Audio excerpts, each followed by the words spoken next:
Greetings, members, one and all of the Salivation Nation. With some breaking news, Biden has issued a directive to secure metals for electric vehicle batteries.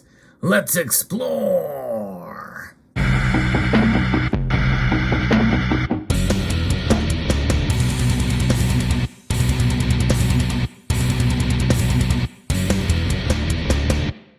Now, he didn't all out mentioned silver, but he did mention lithium and nickel. Let's look at this. I'm referencing an article here that was shared with me by Jonathan Silver. Talks about this. President Joe Biden announced on Thursday his administration's plan to lower gas prices for Americans, saying that prices are rising due to U.S. sanctions on Russia in the wake of their invasion of Ukraine. He's calling it the Putin price hike. Now, most of us understand that that's political speak. And in reality, gas prices have been rising long before the invasion. And of course, the rebuttal to that is it's been rising since the troops have been amassed along the border. But you cannot blame that situation on rising gas prices. It's because we have stopped drilling domestically as much as we should have. But nonetheless, there's a two-part plan that he announced. The first part of his plan is to increase the supply of oil by getting into the strategic oil reserves, which is actually not a very wise move because that's not what those oil reserves are there for. But I digress. He claimed also that the world needs to reduce their dependence on oil entirely. This top-down approach brings with it federal funding for the electric auto industry, including charging stations across the U.S. for electric vehicles. Ultimately, we in the whole world need to reduce our dependence on fossil fuels altogether. We need to choose long-term security over energy and climate vulnerability, he says. We need to double down on our commitment to clean energy and tackling the climate crisis with our partners and allies around the world. And he has a plan before the Senate now, and he's talking about that. And I'm all for clean energy, for sure, but I believe in the free market's role to get there, as it has been doing that for quite a number of years now. In fact, that's why we're seeing the demand for silver increase, with especially things like photovoltaics. And essentially, photovoltaics, solar energy, has replaced photography as one of the top uses of silver. And obviously with electric devices and the like, computers and chips and, silver is very much needed in that regard. The need to embrace all of the tools and technologies to help us free us from dependence on fossil fuels, move us towards a more homegrown clean energy. Technologies made by American companies and American workers so we can bolster democratic supply. And then he meant to say domestic supply chains here at home and export those technologies around the world to reduce greenhouse gases. And I'm going to play for you what he said next here. That's why today I'm issuing a directive to strengthen our clean energy economy. I'm going to use the Defense Production Act to secure American supply chains for the critical materials that go into batteries for electric vehicles and the storage of renewable energy, lithium, graphite, nickel, and so much more. We need to end our long-term reliance on China and other countries for inputs that will power the future. So that was what he said, and he did mention lithium and nickel. He didn't mention silver, but so much more would probably include silver. So does that mean that we may have a strategic stockpile of metal for this purpose? And of course, if the demand goes up greatly for it, and there's fear that this means that that the government itself could take out some of the supply of silver that is utilized for other things such as bullion and the like, causing the prices to go up. Very interesting indeed. And this directive, and this kind of went under the radar today, but then thanks to Jonathan Silver for sharing this with me. But that is what is talking about, what has been talked about here. And I believe that silver is a part of those metals that are necessary.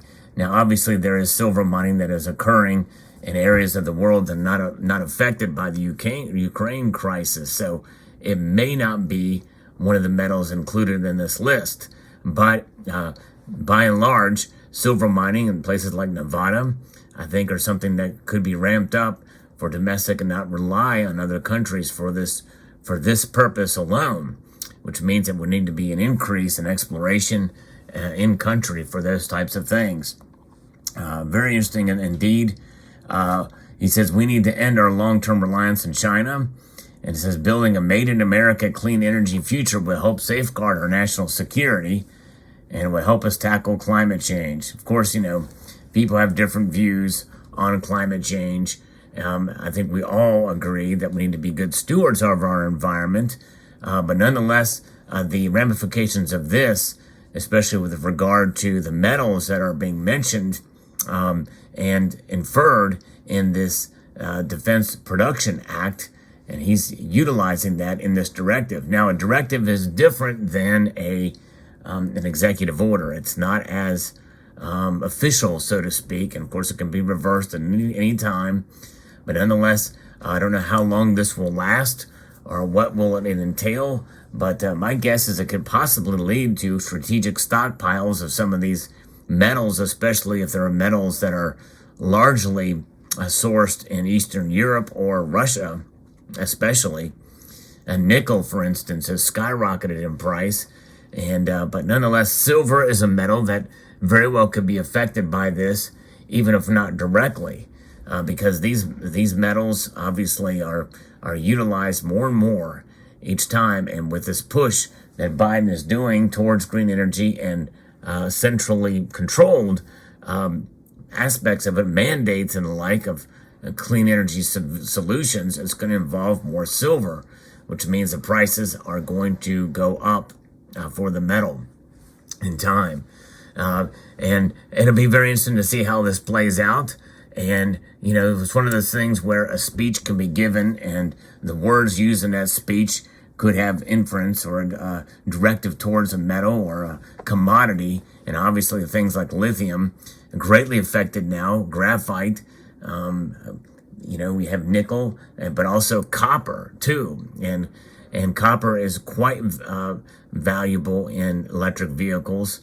A lot of copper is used, as well as silver and other metals. But nonetheless, silver, I believe, is in a unique position because not only is it a metal that has been utilized in technologies and the like for years, and in industry and in science, biotechnology, but it has been used as money for most of the history of this nation.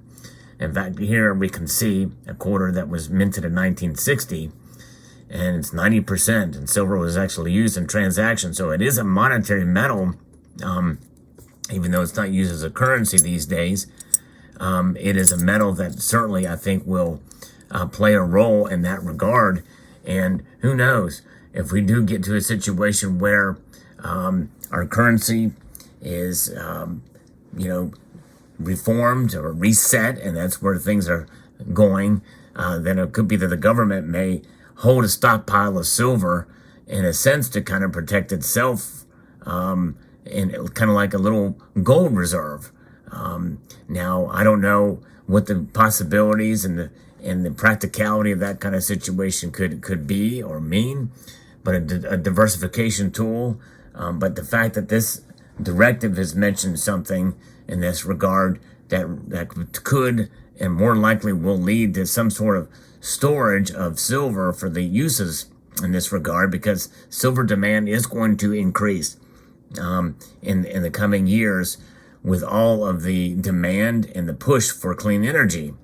And these are pushes from central planners, not only in terms of state and local governments in some cases, but obviously the federal government as well, and also regional governments and institutions and organizations, as well as globally. And in fact, the UN and the like, and these global initiatives, especially everything tied to ESG, we're going to see demand for silver increase even more. So this, in my view, will not lead to confiscation anytime soon. There's enough silver out there, and likely they won't need to do that for a while, but one could come to the conclusion that if they are stockpiling silver for these uses, they may need a lot of it. But there's enough silver out there to meet that kind of demand. They're not going to need to do that. But they could certainly participate in the market to acquire bullion bars in order to be refined, which means they may participate and call for actual physical delivery, which could put stress on the COMEX and the like. And that is something that is going to lead to probably higher prices down the line.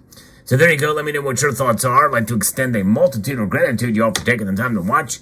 I encourage you to please rate, share, comment, and hello? Hello? Yes, can I speak with Peter Paddle? Yes, this is him. How you doing? Hi, Mr. Peter. Are you in Michigan right now? I'm in Michigan right now talking about silver. I'm preparing a storage facility to store all the silver for Biden's new directive to secure metals for EV batteries. Did you make a purchase at American Airlines in the amount of $2,500? Yes, I need that ticket to fly to see the guy that heads the World Economic Forum. What's his name? Schwab? For $10,000, did you make a purchase for $10,000 today on your credit card? No, not today. Not today. I'm trying to think of the guy's name. Hold on a second here. I need that plane ticket, but I didn't make any purchases today. I'm looking at it in this book here. There's a quote here. I'm trying to find it. Just a moment. You're trying to find what? I'm trying to find this guy's name. Santa Claus Schwab, I think is his name, in this book that I've got from Glenn Beck.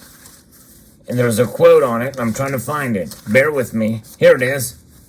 It is, wait a second here. It is, oh, she hung up on me. Dang it. It's Klaus Schwab, the executive chairman of the World Economic Forum, but she wasn't here to hear that. She didn't care about that. She just wanted to scam me. Oh, well. Thank you.